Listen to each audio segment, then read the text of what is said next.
Good morning students.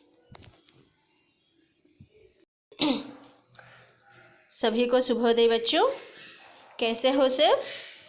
How are you नाना? आज हम 10वीं कक्षा में चौथा लेसन जो है, चौथा पाठ जो है कण का अधिकारी समझाने चाहते हैं। तो इससे पहले हम यहाँ पर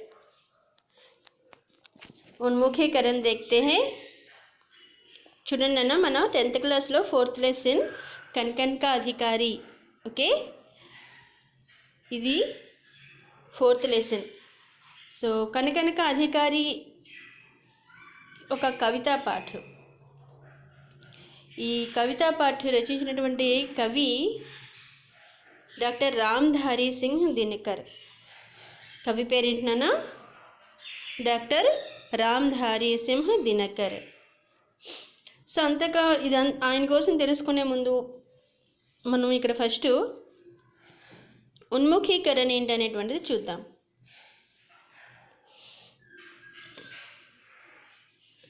ఇక్కడ చిన్న లైన్స్ ఇచ్చారు చూడండి. सूत काटते थे गांधी जी, कपड़ा बुनते थे, चुनते थे अनाज के कंकर, चक्की पीसते थे, ऐसा था उनका आश्रम. गांधी जी के लिए पूजा के समान था श्रम. అంటే ఏంటమ్మా?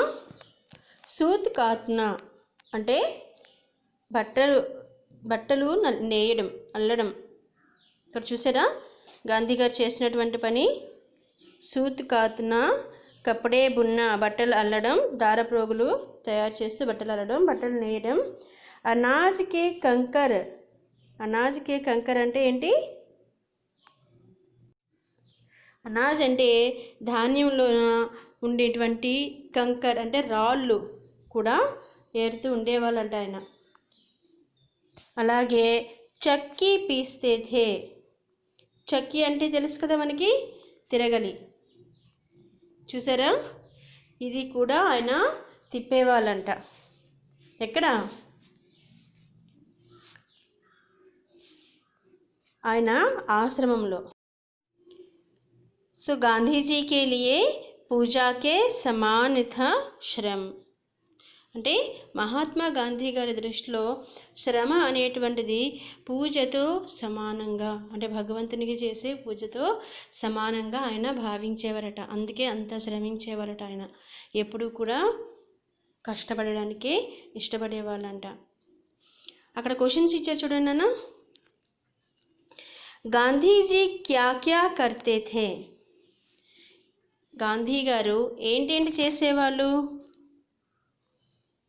మనం ఇందాకే చెప్పుకున్నాం. ఏంటి? ఫస్ట్ లైన్లో ఉన్నది చూడండి. सूत काटते थे, कपड़े बुनते थे और अनाज के कंकर भी चुनते थे, चक्की पीसते थे. Okay, next. गांधी जी के अनुसार पूजनीय क्या है? గాంధీ గారి దృష్టిలో, ఆయన ఒపీనియన్ ప్రకారం, ఆలోచన ప్రకారం పూజనీయ, పూజతో సమానమైనటువంటిది ఏంటి అని అంటే శ్రమ, శ్రమించడం అనేటువంటిది పూజనీయ ఆయన దృష్టిలో. థర్డ్ క్వశ్చన్ చూడండి అన్న. హమారే జీవన్ మే శ్రమ కా క్యా మహత్వ హై? మన లైఫ్లో శ్రమ యొక్క ఇంపార్టెంట్ ఏంటి? శ్రమించడం యొక్క ఇంపార్టెంట్ ఏంటి? ఏమైనా ఉందా అని అంటే ఖచ్చితంగా ఉంది. యాక్చువల్లీ మీరు చెప్పాలి ఆన్సరు, మీ ఆలోచన, మీ ఒపీనియన్ ఇక్కడ చెప్పాలి. కాకపోతే నేను ఒకసారి చెప్తాను, వినండి నాన్న. శ్రమ అనేటువంటిది ప్రతి ఒక్క లైఫ్కి అవసరమే. చాలా గొప్ప స్థానం ఉంది. ఎందుకు అనంటే శ్రమించేవాడు జీవితంలో ఎప్పుడూ కూడా ఓటమి అనేటువంటిది చూడడంట.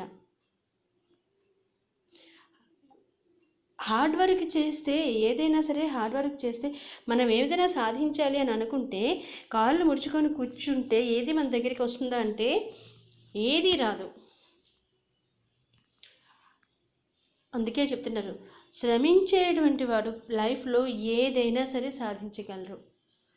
అంతేకాకుండా శ్రమించేవాడికి, కష్టపడేటువంటి వాడికి సొసైటీలో, సమాజంలో కూడా ఒక గౌరవం అనేటువంటిది లభిస్తుంది.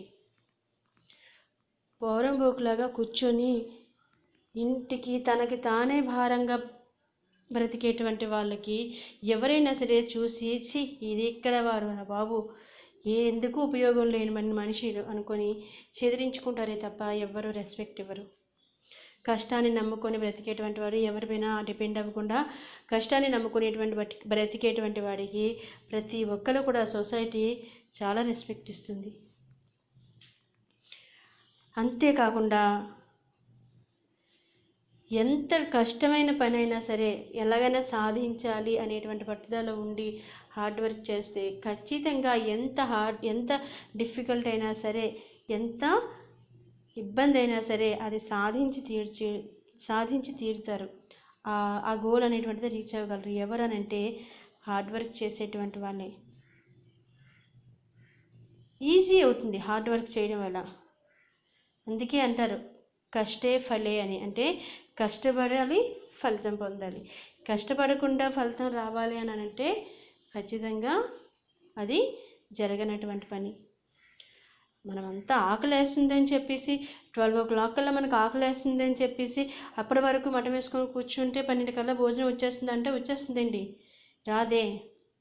అది ఆ టైం కల్లా మన ఎదురుగా కంచంలో అన్నం ఉండాలి అని అంటే, మనం భోజనం సిద్ధంగా ఉండాలి అని అంటే దానికోసం ముందు రోజే హార్డ్ వర్క్ చేయాలి. దానికి తగినటువంటిది సంపాదించుకోవాలి.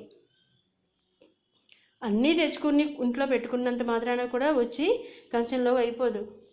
వంట చేసుకోవాలి. అవునా కదా? మనకు నచ్చిన విధంగా కరెక్ట్గా దాన్ని ప్రిపేర్ చేసుకుంటే, అన్నీ చేసుకుంటే కానీ ఆ టైంకి మనకి సిద్ధంగా భోజనం అనేటువంటిది ఉండదు. అప్పుడు కానీ మనం తినలేము. కష్టపడి చేసుకుంటామేమో, తింటామేమో. కష్టం లేకుండా వచ్చేయాలంటే ఎక్కడ వస్తుంది? అది అసాధ్యం. అదే ఇక్కడ చెప్తున్నారు. సింపుల్ ఎగ్జాంపుల్ ఇది. ఏ రోజుకి ఆ రోజు మనం వర్క్ చేసుకుంటూ వెళ్తే బర్డెన్గా ఉండదు. చదువుకునే వాళ్ళు ఏ రోజుకి ఆ రోజు చదువుకుంటూ ఎగ్జామ్స్ ముందు రివిజన్ చేసుకుంటే హ్యాపీగా ఎగ్జామ్ రాస్తారు. చక్కగా మంచి మార్క్స్ అనేటువంటివి వస్తాయి. ఏమీ లేకుండా ఎగ్జామ్ హాల్లో కూర్చొని అదే రోజు బుక్ చూసి అదే రోజు నేను ఎగ్జామ్ రాసేయాలంటే ఏమొస్తుంది అక్కడ? ఏమీ ఉండవు. 2 zeros తప్ప. అవునా కదా? ఇవి చిన్న ఎగ్జాంపుల్స్. కానీ లైఫ్లో ఏదైనా సరే కష్టపడిందే ఏది సాధించడం అసాధ్యం. కష్టపడితే ఏదైనా సరే సాధించడం సాధ్యమే. అందుకే కష్టే ఫలే అని అంటారు. దాన్ని మనం హిందీలో కూడా చెప్పొచ్చమ్మా.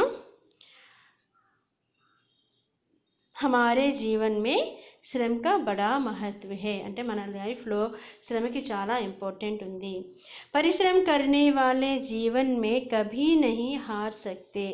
పరిశ్రమ చేసేవాళ్ళు, శ్రమించేటువంటి వాళ్ళు లైఫ్లో ఎప్పుడూ కూడా ఓటమి అనేటువంటిది చూడరు, ఓడిపోరు. ఉన్హే సమాజ్ మే బడా ఆదర్ మిల్తా హై. చెప్పుకున్నట్టు ఇందాక సొసైటీలో చాలా రెస్పెక్ట్ ఉంటుంది. ఎవరికి? శ్రమించేటువంటి వాళ్ళకి. శ్రమ కర్నే వాలా మనుష్య కఠిన్ సే కఠిన కార్య మే భీ ఆసానీ సే సఫల్ హో సక్తా హై. శ్రమించేటువంటి వాడు ఎంత కష్టమైన పనైనా సరే తన శ్రమతో ఆ సక్సెస్ అనేటువంటిది చాలా ఈజీగా పొందగలడు. అర్థమైందా? ఇది మన థర్డ్ క్వశ్చన్. హమారే జీవన్ మే శ్రమ కా క్యా మహత్వ హై. ఓకే, నెక్స్ట్ ఉద్దేశ్య చూడండి నాన్న. सामाजिक काव्य सृजन की प्रेरणा के साथ साथ छात्रों में समाज कल्याण व उदारता की भावना का विकास करना और उन्हें श्रम का महत्व बताकर उनके पथ पर आगे बढ़ने की प्रेरणा देना इस पाठ का मुख्य उद्देश्य है. సామాజిక కావ్య సృజనకి ప్రేరణకి సాత్ సాత్ సొసైటీలో జరిగే సొసైటీకి సంబంధించినటువంటి సమాజానికి సంబంధించినటువంటి కావ్య సృజనలోకి ప్రేరణ అందిస్తూ కావ్యాలు రచించే విధంగా ప్రేరణ అందిస్తూ छात्रों में समाज कल्याण व उदारता की भावना का विकास करना అలాగే మీ అందరిలో కూడాను సమాజ కళ్యాణ సమాజానికి మంచి జరిగే విధంగా మంచి ఆలోచనలు సమాజం పట్ల మంచి ఆలోచనలు కూడా కలగాలి అనేటువంటిది కూడా ఈ లెసన్ యొక్క ఉద్దేశం. అది కాకుండా ఉన్హే శ్రమ కా మహత్వ బతాకర్ శ్రమించడం అనేటువంటిది ఎంత అవసరమో శ్రమ యొక్క గొప్పతనం ఏంటి అనేటువంటిది కూడా మీకు చెప్తూ उसके पथ पर आगे बढ़ने की प्रेरणा देना इस पाठ का उद्देश्य है. అదే మార్గంలో నడవాలి అనేటువంటి చిన్న ప్రేరణని మీకు ఇవ్వాలి అనుకుంటున్నారు ఈ లెసన్ త్రూగా డాక్టర్ రామ్ధారీ సింగ్ దినకర్ గారు. సొసైటీ పట్ల అవగాహన ఉండాలి, వాళ్ళకి మంచి చేయాలనేటువంటి ఒక ఆలోచన మంచి భావనలు కలిగి ఉండి శ్రమ యొక్క గొప్పదనం ఏంటో తెలుసుకుంటూ అదే మార్గంలో నడుస్తూ సమాజానికి ఏదైనా చేయగలగాలి అనేటువంటి ఆలోచనలు మీరు కలగాలి అనే ఉద్దేశంతో ఇక్కడ కవి రామ్ధారీ సింగ్ దినకర్ గారు ఈ కవితని మనకివ్వడం జరిగింది. నెక్స్ట్ ఇక్కడ చూడండి నాన్న, विधा विशेष. हर कविता की अपनी अपनी विशेषता होती है. ప్రతి ఎన్నో కవితలు మనం చదువుకుంటూ వస్తున్నాం 7th క్లాస్ నుంచి కూడాను. ఎవ్రీ లెసన్లో కూడా కవితలు అనేటువంటివి మనకున్నాయి, అవునా? సో వాటిలో ఏ కవితకి గొప్పతనం ఆ కవితకు ఉంటుంది, దేని గొప్పతనం దానికే ఉంటుంది, అవునా కాదా?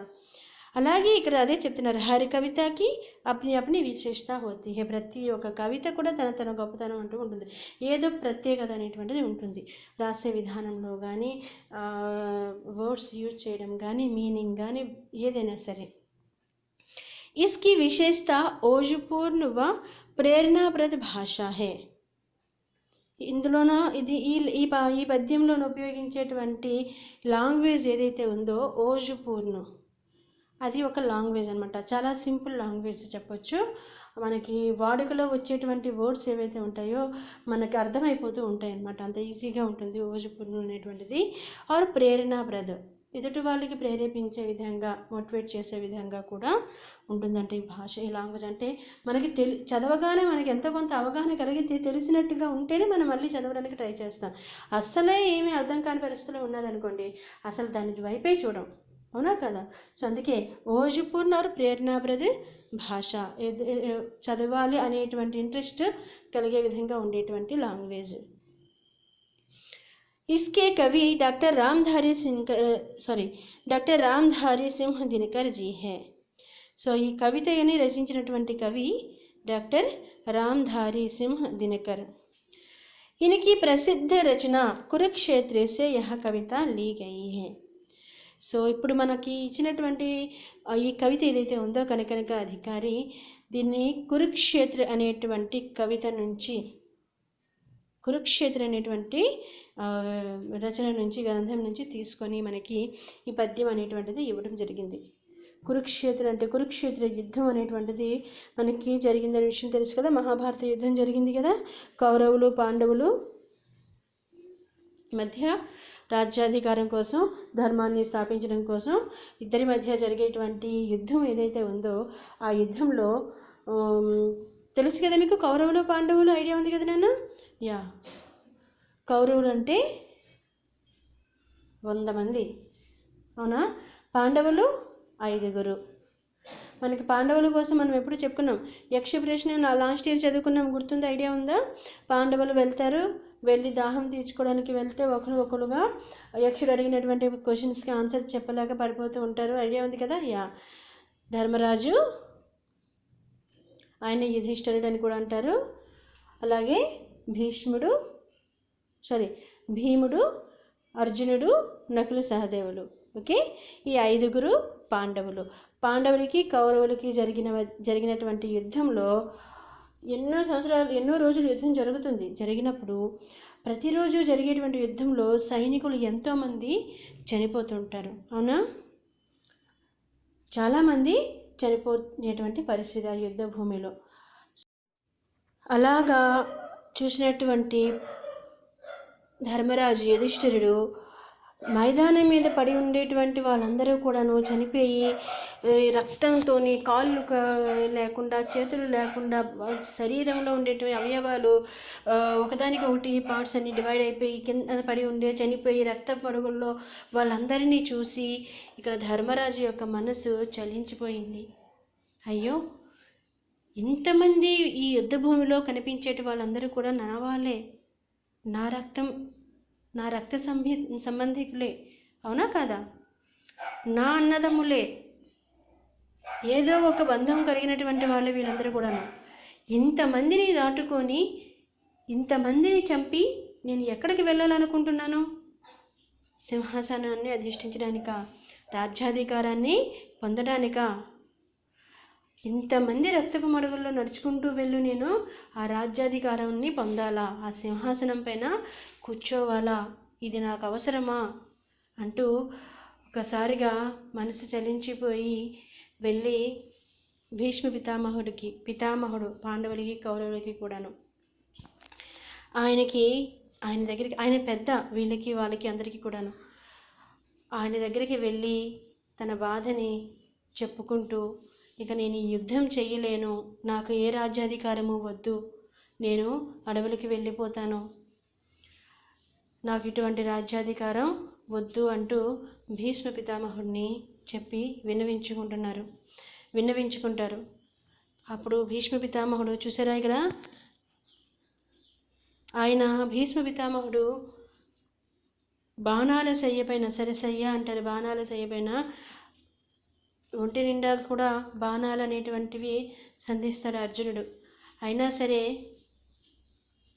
ఆయన ఎప్పుడు కూడా ధర్మ మార్గంలో నడిచేటువంటి వాళ్ళే, కానీ కౌరవులకి సపోర్ట్గా ఉంటారనమాట, కౌరవుల వైపు ఉంటారు. తన మనసంతా పాండవుల వైపే ఉంటుంది, కానీ ఉండాలి అనేటువంటి మాట ఇచ్చినందుకు గాను కౌరవుల వైపే ఉంటారు. మరి ఈ ఒంటి నిండా ఇన్ని బాణాలు తగిలినా సరే ఆయన ఎలా ఇంకా బ్రతుకున్నారని అంటే, ఆయనకి వరం ఉంది, ఆయన ఎప్పుడు కోరుకుంటే అప్పుడే మరణం సిద్ధిస్తుంది అని. ఆయన ధర్మస్థాపన జరిగేంత వరకు కూడాను బ్రతికే ఉండాలి అని నిర్ణయించుకున్నారు. ఎలాగైనా సరే పాండవులు గెలవాలి అనేటువంటి ఒక ఆలోచన, ఆ బాణాల శయ్యపైనే అలాగా ఉంటారు ఆయన. సో ఆయన దగ్గరికి వెళ్ళి ఎప్పుడైతే యుధిష్ఠిరుడు విన్నవించుకున్నారో తను ఇక యుద్ధం చేయలేను అని, అప్పుడు భీష్మ పితామహుడు మనకి ఇక్కడ యుధిష్ఠిరికి చెప్పినటువంటి విషయాల్ని ఈ కురుక్షేత్ర నుంచి తీసుకొని మనకి కనకనక అధికారి లెసన్ ఇవ్వడం జరిగింది. ఆయన చెప్పేటువంటిదే ఇదంతా కూడాను. ఎవరికి? యుధిష్ఠిరికి. కనకనక అధికారి అంటే ఇక్కడ చూడండి అమ్మా, కనకనక అధికారి అంటే కనకన్ అంటే అణువు, ప్రతి అణువుకి అధికారి, రైట్స్ కలిగినటువంటి వాడు అని అర్థం. సో ఈ కనకనక అధికారి అనేటువంటి లెసన్ బేస్ చేసుకొని మనకి ఇక్కడ చెప్పడం జరిగింది శ్రమ యొక్క మహత్వం, ఇంపార్టెంట్ ఏంటో. సో ఈ కవితని చదవడానికి ముందు మనం కవి పరిచయం కూడా తెలుసుకుందాం, ఓకేనా? కవి పరిచయం మనం ఆల్రెడీ కవి ఎవరు అనేటువంటిది చెప్పుకున్నాం నేను, డాక్టర్ రామ్ధారీ సింహ దినకర్. ఓకే, చూడండి అక్కడ ఆయన ఫోటో కూడా ఇచ్చారు. डॉक्टर रामधारी सिंह दिनकर हिंदी के प्रसिद्ध कवियों में से एक है. హిందీలో కవితలు రచించినటువంటి వాళ్ళు, కహానీలు రచించినటువంటి వాళ్ళు ఎంతోమంది గొప్ప గొప్ప కవులు ఉన్నారు. వాళ్ళలో రామ్ధారీ సింగ్ ఏక్ హే, ఈయన కూడా ఒక కవి, బాగా ఫేమస్ అయినటువంటి వాళ్ళలో. उनका जन्म सन 1908 में बिहार के मुंगेर में हुआ था. 1908లో బీహార్లో ముంగేర్ అనేటువంటి గ్రామంలో ఆయన జన్మించారు. तथा निधन 1974 में हुआ. ఆయన 1974లో మరణించారంట. 1908 అని అంటే 1900 నుంచి వచ్చేటువంటి కాలాన్ని ఆధునిక కాలాన్ని డివైడ్ చేశారు. సో ఈయన 1908లో జన్మించారు. इन्हें हिंदी का राष्ट्र कवि भी कहा जाता है. సో ఈయనకి ఆ బిరుదు కూడా ఉంది, రాష్ట్ర కవిగా కూడా రామ్ధారీ సింగ్ దినకర్ గారికి పిలవడం జరుగుతుంది. उर्वशी कृति के लिए इन्हें ज्ञानपीठ पुरस्कार से सम्मानित किया गया. ఊర్వశి అనేటువంటి కృతి రాయడం వల్ల ఆయనకి అంటే అవంతా ఫేమస్ అయ్యాయి కాబట్టి దానికోసమని జ్ఞాన్పీఠ పురస్కారం కూడా ఈయనకి ఇవ్వడం జరిగిందంట. నెక్స్ట్ రేణుకా, కురుక్షేత్ర, రశ్మిరథి, परशुराम की प्रतीक्षा, रसवंती आदि इनकी प्रमुख रचनाएं हैं. ఆయన రచించిన రచనలు చాలా ఫేమస్ అయినటువంటివి చాలా ఉన్నాయి. వాటిలో రేణుక, కురుక్షేత్ర, రశ్మిరథి, परशुराम की प्रतीक्षा, రసవంతి ఆది ఇవి ఇంకా ఫేమస్ అయినటువంటి ఆయనకు బాగా పేరు తెచ్చిపెట్టినటువంటి రచనలు. దినకర్ అనేటువంటిది బిరుదు ఆయనకి. సో ఇది రామ్ధారీ సింగ్ దినకర్ గారి యొక్క కవి పరిచయం. నెక్స్ట్ ఛాత్రం కే లియే సూచనాయే. ఇవి మీకోసం ఇవి ఎప్పుడు ఉండేవి, కానీ ప్రతిసారి కూడా మీరు జాగ్రత్తగా చూడాలి, అబ్జర్వ్ చేయాలి.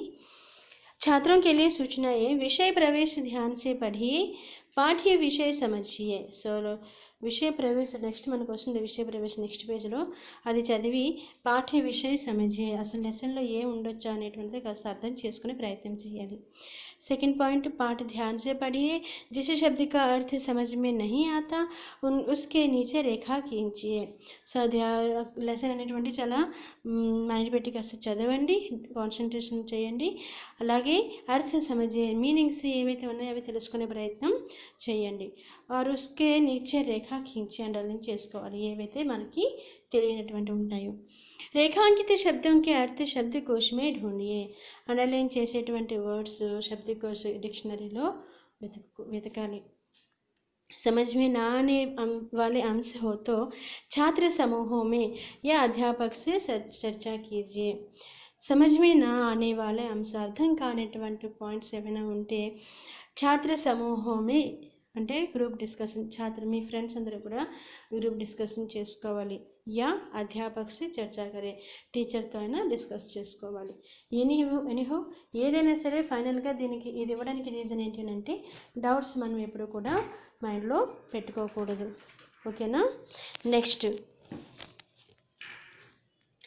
చూడండి నాన్న, ఇక్కడ విషయ ప్రవేశ్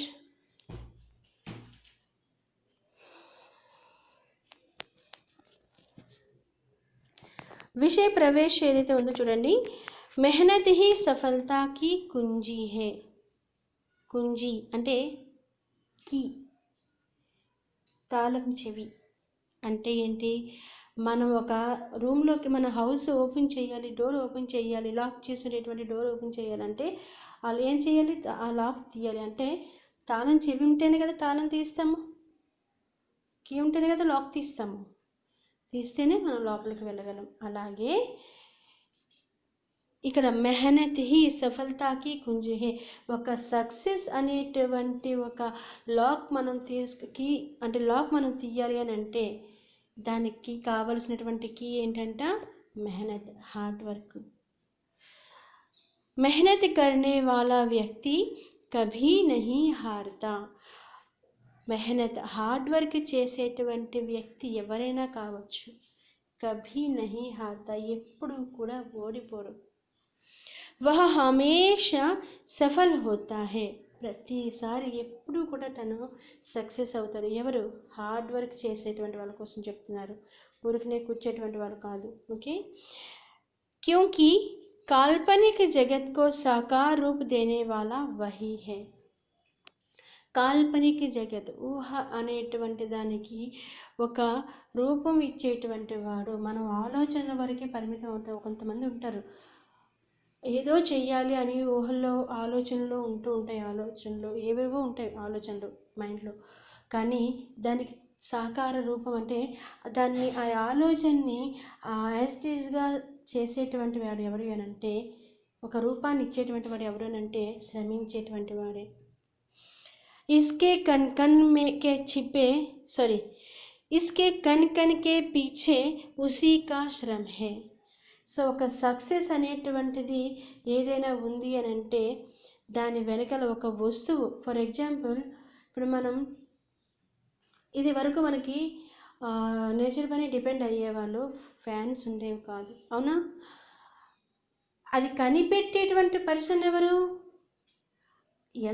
ఎన్ని రకాలుగా, ఎన్ని కొత్త కొత్త ఫ్యాన్స్, ఎన్ని కంపెనీస్ వచ్చినా సరే, అందులో ఎంత టెక్నాలజీ అనేటువంటి ఇంకా ఇంకా ఇంకా ఇంప్రూవ్ అయినా సరే, ఆ ఫ్యాన్ని కనిపెట్టేటువంటి పర్సన్ ఎవరైతే ఉన్నారో ఫస్ట్ దాన్ని కనిపెట్టినటువంటి ఘనత ఆయనకే వెళ్తుంది, అవునా కాదా? అది ఇక్కడ చెప్తున్నారు. ఇస్కే కన్ కన్ కే పీచే, ఏదైనా సరే ఒక సక్సెస్ అనేటువంటిది సాధించారు అంటే దాని వెనకాల ఎవరి శ్రమ ఉంటుంది? ఎవరైతే ఆలోచనలకి ఒక మంచి రూపాన్ని ఇవ్వగలిగారో. ఇసీలియే వహి కన్ కన్ కా అధికారి హై, అందుకే వాళ్ళే ఆ సాధించినటువంటి సక్సెస్ యొక్క ప్రతి ఒక్క భాగాన్ని కూడా, ప్రతి ఒక్క ఆలోచనని కూడా అనుభవించేటువంటి అధికారం కలిగినటువంటి వాళ్ళు. ఆ ప్రతి ఒక్క సక్సెస్ యొక్క క్రెడిట్ అంతా కూడా వాళ్ళకే వెళ్తుంది. ఇది విషయ ప్రవేశ. నెక్స్ట్ కవిత చూద్దామమ్మా. మనకందరికీ తెలిసిందే, ఇది కూడాను ఒక రాగయుక్తంగా పాడి వినిపించడానికి అవకాశం ఉండేటువంటి కవిత. ట్రై చేస్తాను, ఏదో నాకు తెలిసినటువంటి ట్యూన్ అనేటువంటిది నేను యాడ్ చేస్తాను, మీరు కూడా నేర్చుకోండి. చాలా సింపుల్, చాలా ఈజీ, ఓకేనా?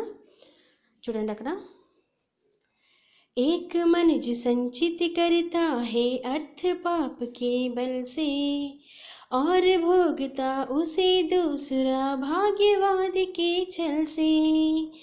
एक मन जो संचित करता है अर्थ पाप के बल से, और भोगता उसे दूसरा भाग्यवाद के छल से. नर समाज का भाग्य एक है, वह श्रम वह भुजबल है, जिसके सम्मुख झुकी हुई पृथ्वी विनीत नभदल है. जिसने श्रम जल दिया उसे पीछे मत रह जाने दो, विजीत प्रकृति से पहले उसको सुख पाने दो, विजीत प्रकृति से पहले उसको सुख पाने दो. जो कुछ न्यस्त प्रकृति में है वह मनुज मात्र का धन है, धर्मराज उसके कन कन का अधिकारी जन जन है, धर्मराज उसके कन कन का अधिकारी जन जन है. ఇది నాన్న చాలా సింపుల్, అందరూ కూడా నేర్చుకునే ప్రయత్నం చేయండి, ఓకే? నెక్స్ట్ క్లాస్లో మీకు పోయం ఎక్స్ప్లెయిన్ చేస్తాను. Thank you for watching.